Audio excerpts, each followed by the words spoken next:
What's going on, traders? Sandra O'Connell with Pristine Capital coming at you with yet another market recap video. It is July 27th, 2021. Please go ahead and click the like button on this video and subscribe to my channel if you enjoyed this content, and I will continue to make it for you. Today we are going to talk about the price action in the indices. We will go over our sectors and style factors as we always do. We'll take a look at some of my trades for the day. We'll go through some of these earnings reports. Before we get into all that, quick risk disclaimer: nothing in this video should be construed as investment advice or recommendations. Please follow your own trading plan and your own risk parameters. And last but certainly not least, do not YOLO your entire account into any one of my trades. All right, let's jump into it. So we have a lot to discuss for today's market chat, my friends. So S&P 500, let's go through the box scores from the top.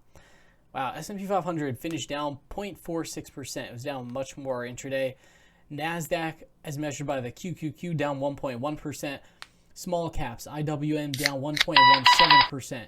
And the Dow Jones down a minor 0.22%. So what did we see today? Really, we had a bout of weakness that, to me, it seems like it was triggered by a lot of the weakness within these Chinese equities. And the other thing as well is it's very typical to get a sell-off into Fed Wednesday. So I'd been mentioning that last week, and I actually bought some Qs puts on Friday, really just for that. You know, we might get a dip into Fed Wednesday. Happens periodically. And it makes sense because you never really know what Powell's going to say on Fed Wednesday. So yeah, it kind of fits, you know, it all jives together where you got some uncertainty in China. Probably some players that had to force liquidate, to be quite honest. Then you have that catalyst. So let's look and see if any technical damage has been done to the S&P 500. And as we look at this, if I can get my chart to work here, boom, okay. So really, what do we have here? We had, you know, a 5 or 6 day bout of major market weakness. Everyone got super bearish on the market. You know, it was horrible, drawdowns, you know, you name it. Then we just had a completely euphoric 1, 2, 3, 4, 5 day run. And by day 5, you know, sentiment is pretty much back to, you know, the market can't ever go down again.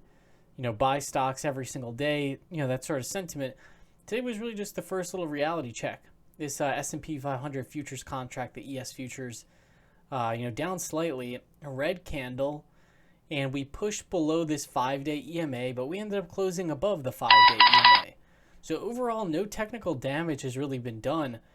We mentioned this yesterday, but the S&P 500 had become very overbought and extended from this 20-day simple moving average.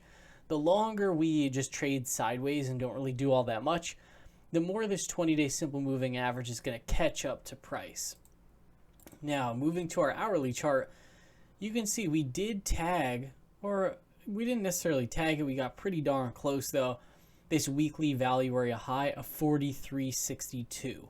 And the market pretty much bounced right off of that level. So overall, this was a pretty textbook, pretty routine market pullback. I definitely saw sentiment, you know, getting very bearish on my Twitter feed, that's for sure. You know, a lot of people sort of losing their minds. I think everyone gets very conditioned, like, oh my gosh, market goes up every day. And then when it doesn't, then you can really feel it psychologically.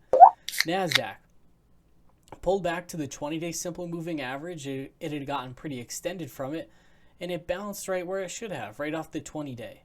We did not close anywhere near the highs. This is still a pretty bearish red candle. So as of right now, I would say the momentum, you know, you don't want to just like bet the house on this red candle. You know, there could be more where this came from. We also had a bunch of the S&P 500 components report earnings after the close. We'll run through all of those right after this. Russell down 1.35%. Russell looks very weak. The monthly value is all the way up here. We're trading below the 50 and 20-day moving averages. And we're just kind of meandering and just kind of sagging lower. So I can see this 200-day moving average just below us at this around like 21.02 level. It wouldn't surprise me if at some point the Russell tags that level. Other thing to keep in mind from today, we also started getting some headlines swirling around about a potential new mask mandate due to this coronavirus Delta variant. So we'll have to look out for that as well. Dow Jones down only 0.5%, and the Dow Jones just can't really seem to make any progress beyond this monthly value area. So it's pretty much just stuck in the mud here. Okay, so let's talk about, so we just had a bunch of names report, and I'm going to go through those very quickly. So I think what's more important than the actual numbers is the reactions to the numbers. Take a look. This is our movers, and I have this switched to after hours movers. We had Teladoc report earnings. It's down 7.33% after hours.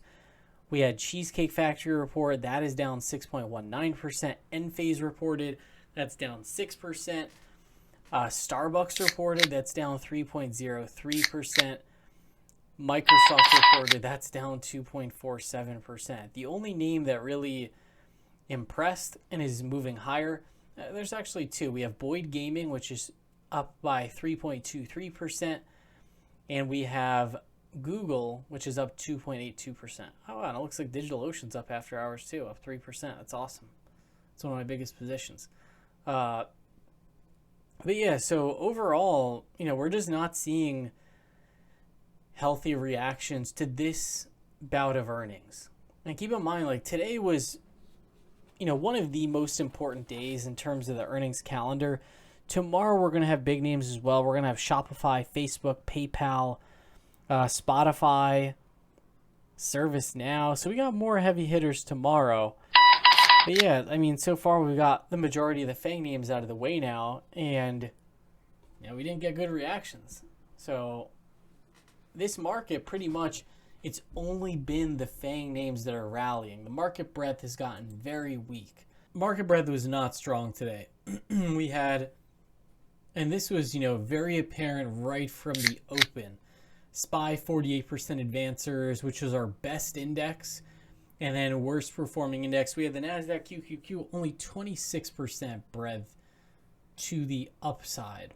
So overall, this is just, when you see the breadth looking like this, that essentially means, if you're putting on a trade, these are essentially your odds of winning that trade. That's a good way to think about it, where when the breadth is like 80% advancers, it's very tough to miss. When the breadth looks like this, it's actually very tough to hit winners on your trades. So for me, when I see that, I know, okay, this isn't a favorable environment. Moving over to our heat map, you'll see the only area of strength really over the past month that's been very consistent is these tech monopolies and the really high growth, COVID winners. And today we started to see an unwind within these tech names. So Tesla reported their earnings yesterday after the bell. They finished down 1.95%, so not really a strong reaction to those earnings. And then we had all these other FANG names dipping into their earnings prints. And so not only did they dip during the trading session, but most of them are down in the after hours. We will have to see how those trade tomorrow and if the dip is bought and how that whole dynamic works. Some areas of strength, you can see utilities were very strong, and really, a good part of the other areas of the market. You can see healthcare was pretty strong, medical devices, and some of these restaurant names as well. Flipping over to our sectors, you'll see a lot of these sectors really got hit. So the KWEB ETF once again is, got destroyed, down 4.62%. Let's pull up some of these KWEB names, and you'll see it's just been an absolute destruction. Alibaba, this one actually closed out with a green hammer candle. So we'll see what happens tomorrow. I mean, over here it looked like a nice little hammer candle as well, but it was just met with more selling. We'll have to see if the prices can stabilize for Alibaba. That is the one Chinese name I'm currently long on my trading account. Baidu also putting a little green candle, but then some of these smaller names like Futu, red candle, Pinduoduo, red candle. So yeah, it was, the carnage still continues. And the way these names are trading, it's almost as if, delisting is pretty imminent for these names. So I'm curious to see what happens on that front. But yeah, this sector just continues to get hammered. At this point, I will add, it's incredibly oversold. Alibaba, Let's check, for instance, Bollinger Bands. We'll flip on, let's flip on the 3 standard deviation Bollinger Bands. I already know this thing is below the 2 standard deviation. Yeah, 2 standard deviation, we're well below that. Let's see, 3. Yeah, and okay, so we bounced at that 3 standard deviation down mark. So very interesting. I'm actually going to be looking to see if we can get a bounce in some of these names tomorrow. So we have those. What else do we have?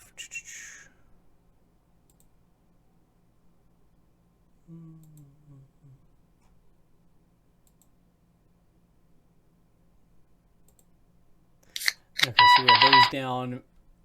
Best performers, you can see real estate was up, utilities, medical devices, so all of the very defensive areas of the market. You can also see materials was positive, which is kind of interesting, and gold miners. But other than that, there's some carnage within the markets. Style factors, very similar. The defensive style factor was our best performer, up 0.32%. So this is showing us, hey, you know, investors, they're getting defensive at this point. Nobody's really like swinging for the fences. It's not a very risk-on environment heading into Fed Wednesday and heading into those earnings reports. Let's take a look at some of my trades for today. And really what I did, we talked about this in our Pristine Capital pre-market webinar. I just didn't really feel like my edge was present in the morning. To me, like, and you've been trading for long enough, you can really just sense like when your edge is certainly not there. And that's exactly how I felt. And this was, yes, this was me at 9:38.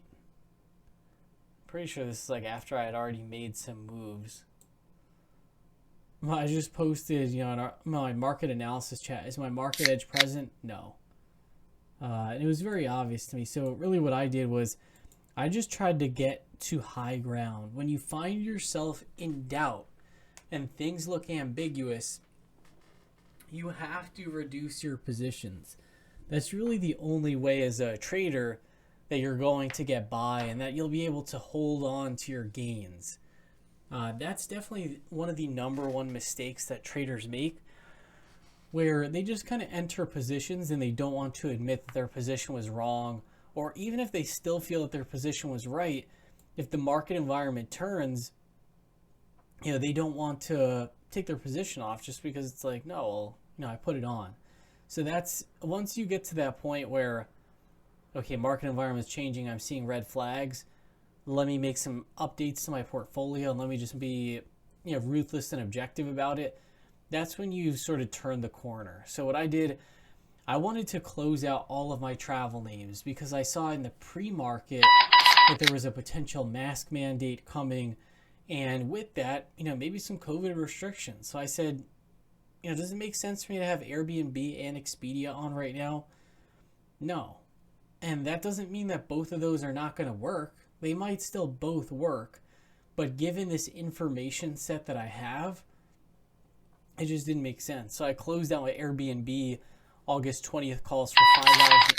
I paid $6.40, and that to me is a good loser to take because I lost 60 cents on that trade. And that to me is a very reasonable loss. I can take that and it doesn't really impact me and I can just move right on to the next trade. So I closed that out literally at 9:32. I closed out my Expedia August 20th call spread for a small winner. I closed out for $4.23. I'd pay $3.93. So even for this one, I wasn't going to hold out, you know, for the big winner that it might turn into. I was like, I'm reducing my risk, taking that off. Amazon also, I closed this one out at 9:41. I had the 3690 by 3700 call spread for July 30th.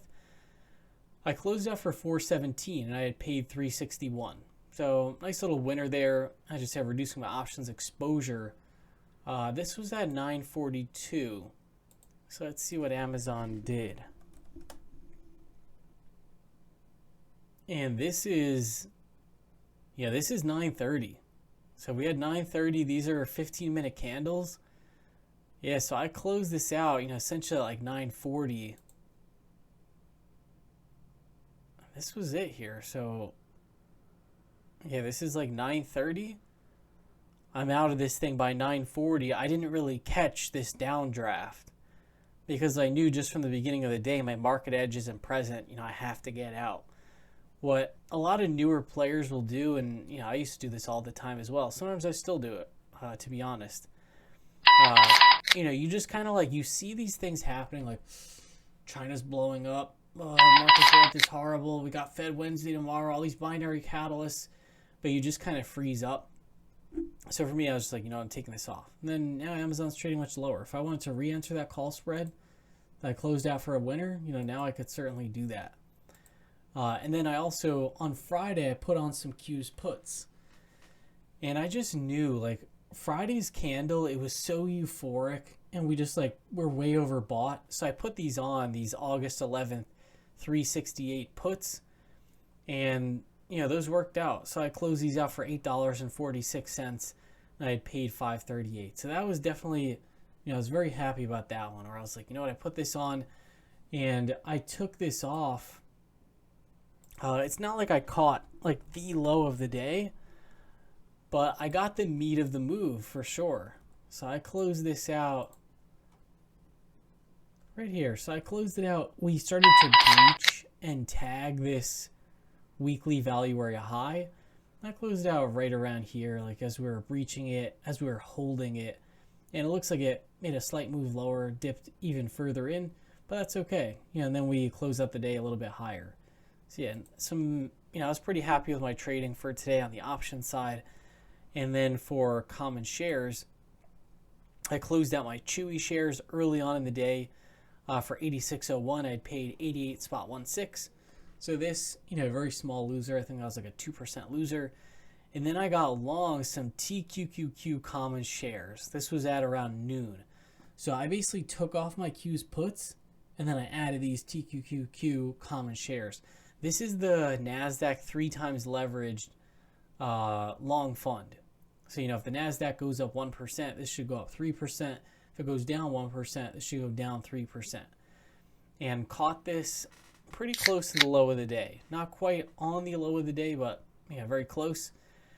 And the reason why I entered this, I wanted to buy the dip in some way, but I didn't want to be like super aggressive with options. Like I didn't want to be like, okay, I'm going to put on some Q's calls. Like with the Q's calls, say if you get it slightly wrong, then suddenly it's like, oh, okay, I'm at 30% on this position.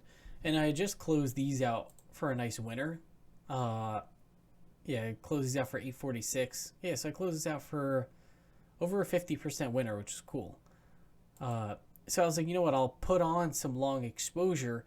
I'll add a little bit of juice to it by making it the triple leveraged ETF, but I'm not going to go like with options or anything like that. And I just put a tight stop on this. We'll see, if my stop triggers tomorrow. It may very well end up triggering. But yeah, overall, I just made a couple of adjustments. Didn't really do all that much in terms of, crazy trades. I wasn't buying the dip and everything. I'm just kind of playing it cool here.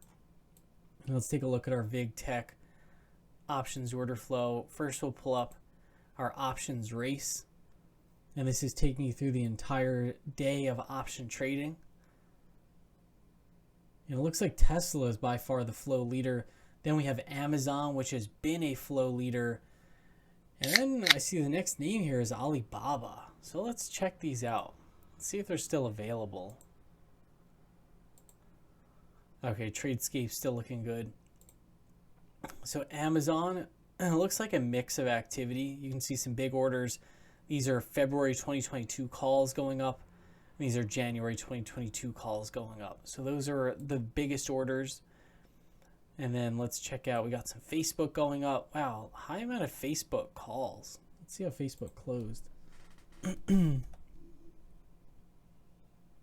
this was a nice close for Facebook. So closed well off the lows. Still actually kind of overbought, to be honest. It's 20 days all the way down here. Yeah, they were going for those call options. And then let's check out. So there was a ton of options order flow for KWeb and Alibaba. And look at this. So they're buying, the August 20th 66 strike puts. So these are not like the good kind of puts. These are the capitulation puts when you're already down very far on your position and you really just, it's probably some asset manager that literally has to buy them. So we'll see how this continues to develop. Yeah, now I saw a lot of puts going up for the Chinese names. Yeah, look at all these. So September 240 strikes, October 210 strikes. So yeah, everyone's pretty much getting bearish on these Chinese names. It makes me think, like, is there a delisting that's coming? Or what's going on here? Because it's a lot of flow, bearish flow to be happening, on the 3 standard deviation down mark. So yeah, we're going to have to see. With that, we'll leave it off. Hope you all had an awesome trading session, and I will see you all tomorrow.